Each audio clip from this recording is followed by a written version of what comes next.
Guys, in today's video I will be showing you how to fix Weplay crashing problem.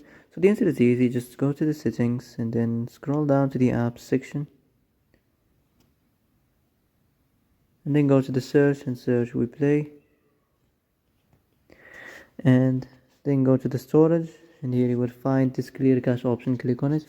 Now you can go check it if it worked, and if it didn't you can try to restart your phone or turn the Wi-Fi off and on, or the Bluetooth or the airplane mode. Also you can try to clear data, but be careful. If you clear data, all the Weplay's data will be deleted. This includes all files, the settings, the accounts, the databases, etc. So be careful if you want to clear your data. And that's it for today's video. I hope this is the answer you've been looking for.